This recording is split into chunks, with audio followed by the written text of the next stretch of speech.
Hey, howdy ho! Welcome back to the Elder Worm Reviews. It's been a little while since I've been on. There's been a lot going on, and I wanted to give you a little bit of an update on my bariatric surgery.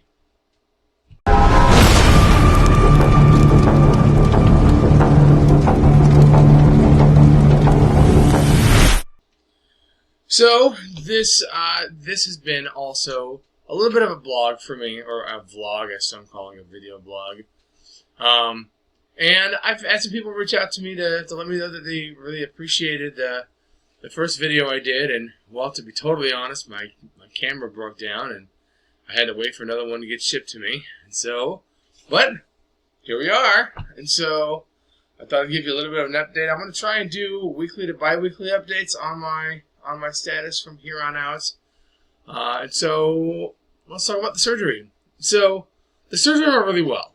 The day of the surgery was a bit scary. The pre-op diet went really, really well. I lost a lot of weight on that pre-op diet. And it took me about a week before I was really on the road to recovery. That first week, you're pretty much all liquid. And when I first started this whole thing, I was scared that I wouldn't be able to control the bad habits that I had from before, as I disclosed in the first video. It actually turns out it was much easier whenever you take that worry and you just try and turn it off somehow. For someone like me who has been dealing with this my whole life, I mean, literally, I would start a diet, and then a week later, I'd be done with the diet. And I would tell people all the time, oh, I lost 5 pounds here, I lost 10 pounds there. But at some point, you've got to find a way to turn that off for this, because your body will not think otherwise. Whether you want to turn it off or not, your stomach is still getting transformed, and there's no room for mistake. I mean, missing the diet or cheating could be detrimental at this point. Now, the idea is, now that I've had this surgery, how do I stay on this path? So that's the next journey. I'm on week, December 23rd was the date of my surgery, and today is the 10th, I believe. And it might be the 9th. I think it's the 9th.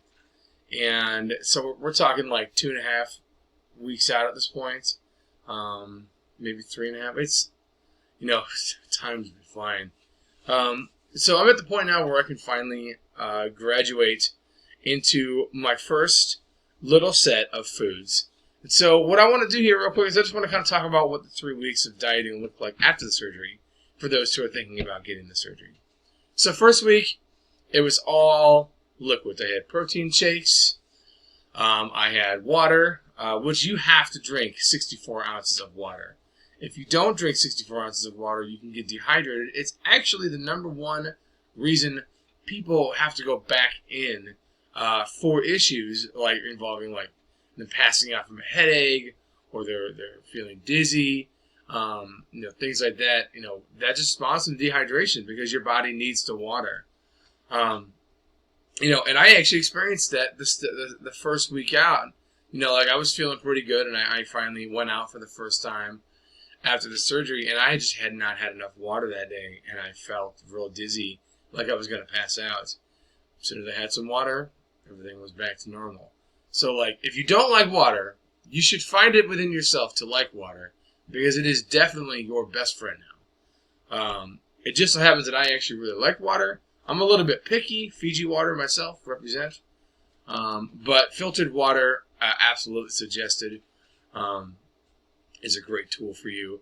Other things I could have done in my first week was chicken broth. And I tell you, making your own broth, ooh, man, store-bought broth just is not the same. There's that little bit of flavor that comes with the chicken broth that you don't get in any other part of the diet.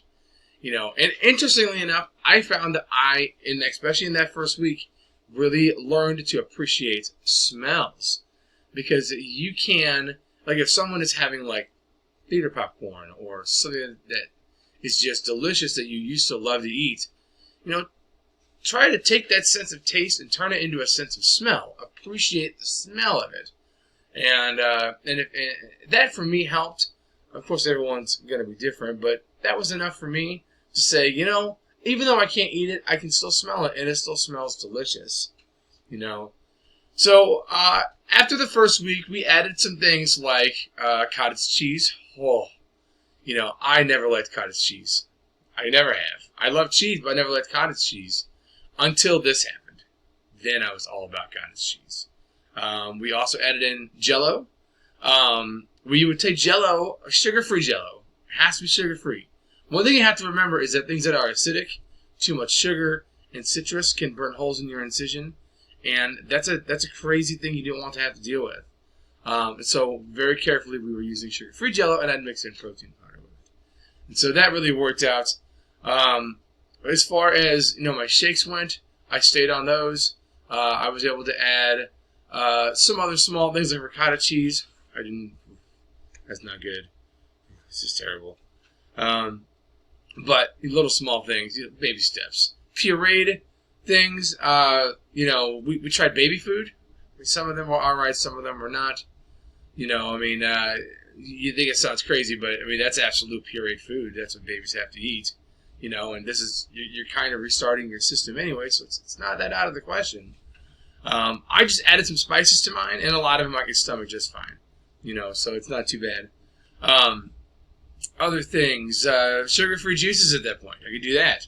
I absolutely do not recommend anything with aspartame or all that stuff.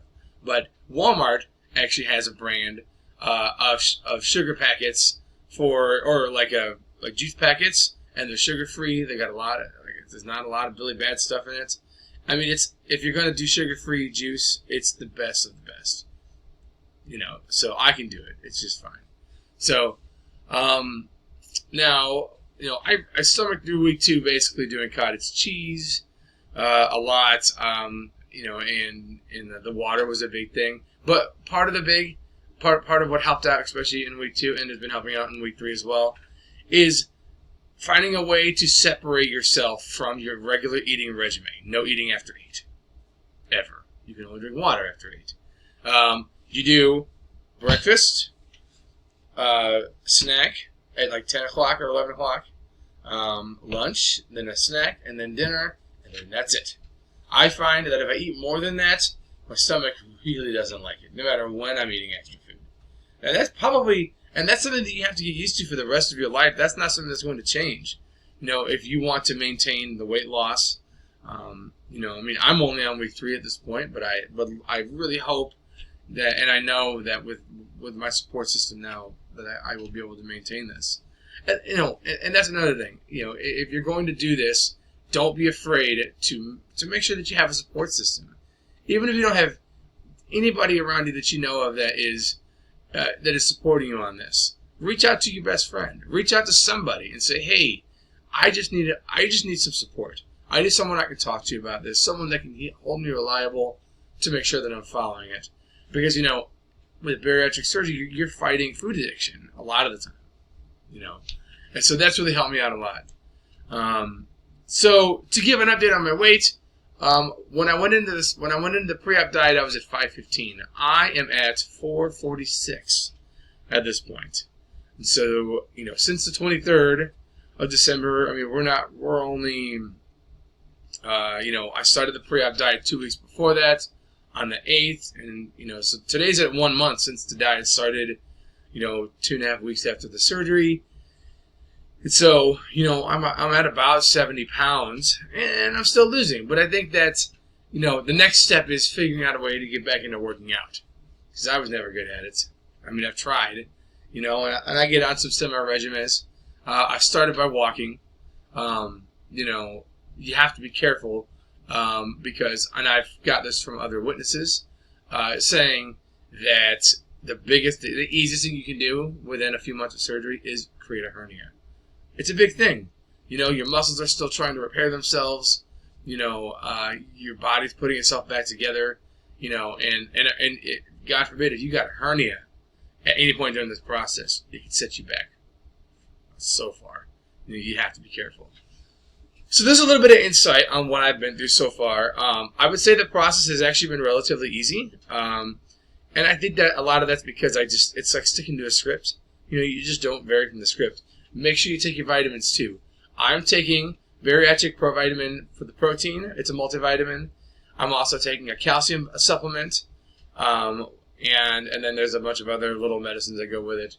A blood thinner. You got to make sure that you're taking a blood thinner of some kind. You don't want to get any blood clots while you're doing this. So that's kind of where I'm at. I will provide more updates. Like I said, I'll try and do weekly to bi-weekly. But one thing that the doctors have always said, and other people have always said, is you get to a certain point, and I'm almost at that point, where you stop weighing yourself daily, because the weight loss is going to start being a little bit slower. Where it's been dropping off at this point. And so, maybe it's a good idea to do a video after I weigh myself on a weekend, and talk to you guys about where I'm at, where the struggles have been. And so I hope this has been insightful. If you have any advice for me that would help, or questions about the surgery, please feel free to comment in the section, or message me personally, at the channel. I mean, I'm totally an open book here. And so, yeah, this is Rigel. Please like and subscribe to this video if you like this vlog. I will bring other content to the channel. I think it's just been real busy recently. So, but thanks a lot for tuning in, and we'll see you guys later. Bye.